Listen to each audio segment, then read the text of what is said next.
Especially, David, to you, I say thank you for picking such an eclectic grouping of my work. There are three things here. One is this drawing that's called Melancholy with Conti Cran. And, you know, I am fascinated by the potency of gesture and how much a gesture can say without a face looking at you, without anything being said. And this is a gesture that I saw. You probably know the painting, Death of a Virgin, a Caravaggio painting. And I just transposed that that was me many years ago. And it was a very sad time in my life, and I just, I felt it. And so it was kind of a practice in drawing, because I love drawing so much, and I loved just keeping it simple. And so that's what that drawing was about. And then the next piece is at the entrance. There's a large painting of a weaver. And this is a friend of mine who is a weaver. And it's, when I first met her, I was really stricken by how she had this really dense air, medieval air around her. She was always dressed in beat-up jeans and a ripped t-shirt, and yet she was a spectacular weaver. And she and all of her family had the same air about them.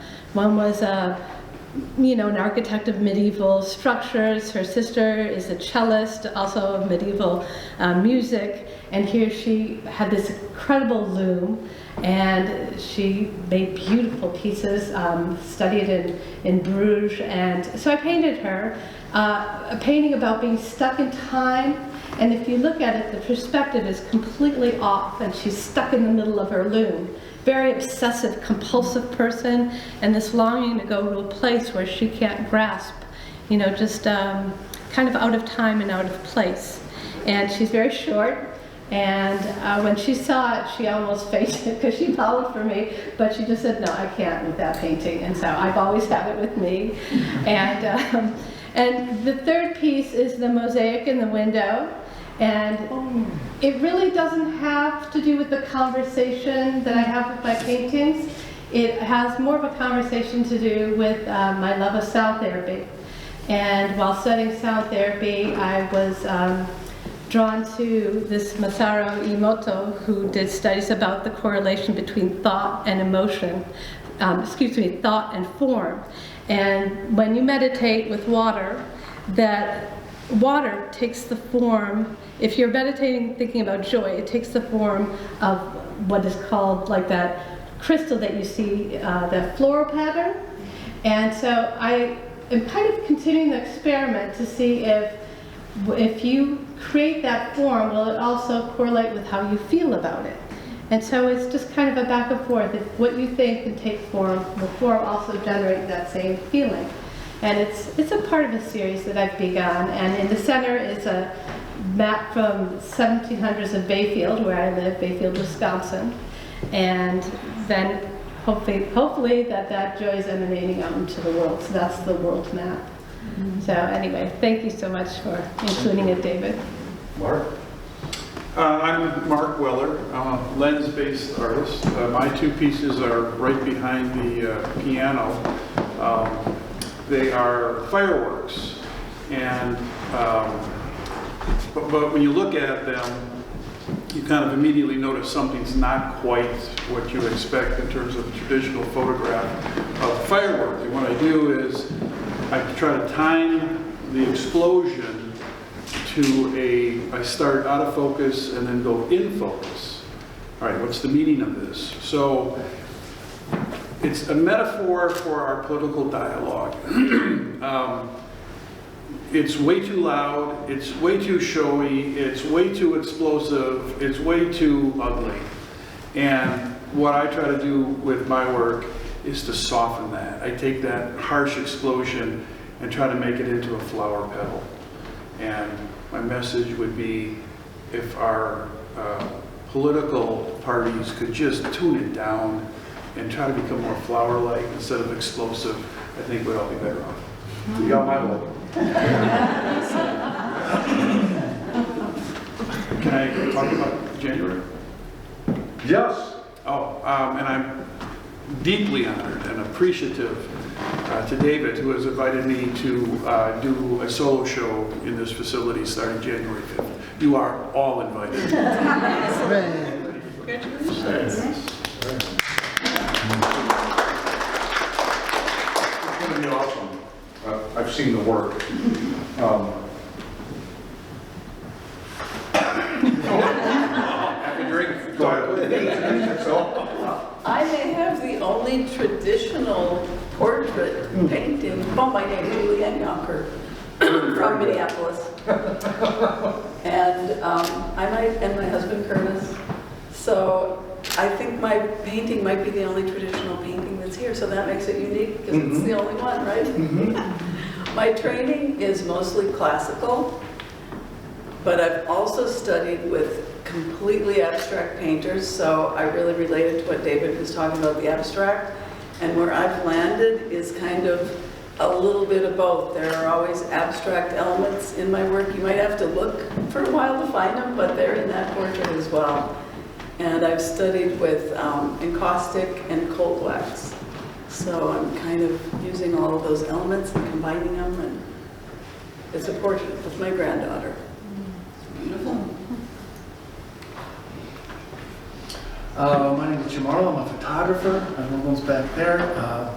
Did you know this is the 5th time I've been on one of these shows? Really? Yes. Congratulations. Thank you. But I remember the first time I'd done some like little 4-H shows and stuff like that. I remember I got accepted here. I had no idea what this thing was. I remember walking through these doors. It was number 2.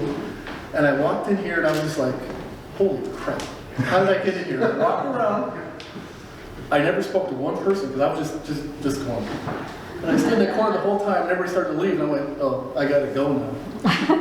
So I'm a little better now. I sat over there, but I didn't talk to you. But I remember I came to pick up the photo, and you were like, oh, you're the guy. And I'm like, oh, that's good. But yeah, it's always been fun to come here, and I appreciate it. I meet a lot of nice people, learn a lot of things. So. Good. Thanks for being a part of it again. Thank you. Danielle? Next one. Next one. You're going to be in the next one. Oh, I know. Danielle is a painter here in Wausau. And I have to say this, I'm so proud of you. She's one of my students, and she has stuck with wanting to learn, how to handle oil paint. And if, a lot of us in here have worked in oil or do work in oil, and they know, it's a strange animal. And it takes a long time, and it takes a big commitment. So, I mean, contrary to what people believe, we're not born with a paintbrush and a tube of oil paint, so talented that you can just start working in it. And Danielle is putting in the effort, and her work, it's really a cool thing for me anyway to watch her, reach different levels, different plateaus, and like the last one that you did. I always look at teaching like I've got training. I put training wheels on for people, and I'm always in there demonstrating and try this, look at this, blah blah blah, mixing colors, and then slowly I take my hand off the back seat of the bike, and and this last one I didn't touch it. Well, maybe I touched something. Yeah. But anyway, the thing is she's got the guts to do it, and that's the other thing. It takes a lot of guts and stamina to be a good painter. So don't be surprised if you all enter next year and you're here, if you aren't listening to Danielle talk about her journey. So Thank you. Anyway, thanks for being here. Thank you. Anybody hiding back there? Hi, Steve. That's Danielle's husband. Yeah, we don't need to talk about mine. Oh, okay.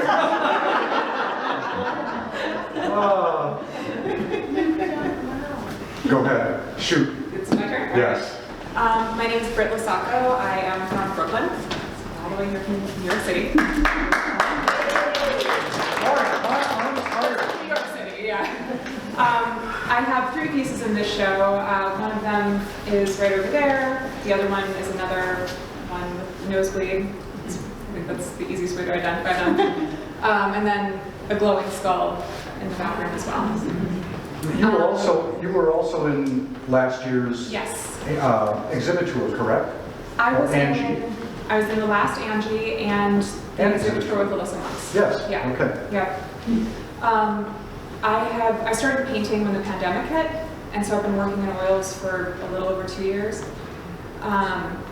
And yeah, my work has quickly become an outlet and a way to just express, I don't know, all the things that are difficult about being a human inside yourself and in relation to the world. And I use a lot of metaphor, I use a lot of symbolism. I get inspiration from anything from mythology to, I don't know, a word or a phrase or a song lyric. The nosebleeds were my beautiful friend Julia, who has chronic nosebleeds. And so that became a metaphor for something, but that was the kernel of inspiration there. So, Very cool. yeah. And if I pass over someone, it's probably because I don't know you. Tony? Yes. I think you're next in line. Okay. Tony Armendariz from Chicago. I have actually a traditional portrait myself back there. Gentleman in a red beret and a long white beard called The Liar Returns. It's called, it's all in watercolor. That's all I do. That's all I know. The returns part is because it's the second time I painted him. I originally painted him about 5-6 years ago. I don't know the gentleman. It's a picture I took of a man in Cuba, in Havana. And at the time, he was standing, holding a giant cigar. I took that out. There was graffiti behind him. And when I was looking at his picture, when I got home and decided to paint him, like this, he looked so artistic, so poetic. And then there was all the graffiti. And so, you know, given some thought, I figured, you know, for a good title for this, I looked it up. There is a quote by a French filmmaker, Jean Cocteau, who once said, "A poet is a liar who always speaks the truth." More or less referring to the poet, wants to emote, want to express emotion, not interested in hard facts. He wants to get he or she wants to get a story across, and that's their truth. They're a liar because they go around the truth. That's not important. That's why I originally painted him. This time, the liar returns, and that's his story. Thank you. And I also want to acknowledge that Gina Ward is here with us this evening. Thank you so much for coming to these. Gina is with Streamline Publishing.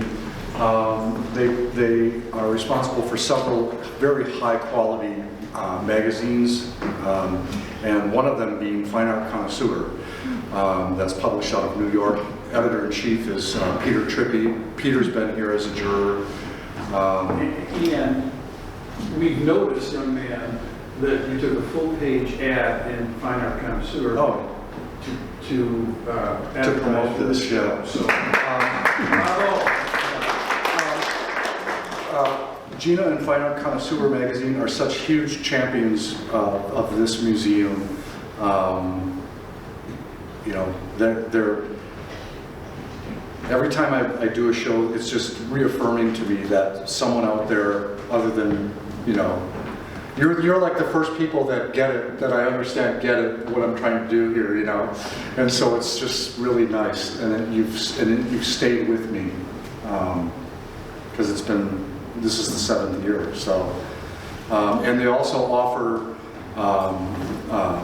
you know, they put their money where their mouth is, and they give us for part of the awards that we give out is a full-page color ad in Fine Art Connoisseur magazine, which is like now over $4,000. And so whoever wins tonight, their circulation, trust me when I say this, their circulation still is so top-notch that, you know, I don't think there are too many places, even on the internet, that can compete with the type of draw that they get. You know, there's all those different websites out there now for artists and to sell their work on, but really, when you get into a magazine like Fine Art Connoisseur, people are paying attention. So anyway, thanks for coming. Oh! You're in the show? No. Oh, you know what? You look just like Jessica Smith-Riley. You look just like Jessica. Oh my goodness, there's an artist here that I've shown her work before, and I could have sworn. Well, never mind. Did you want to put anything in the show?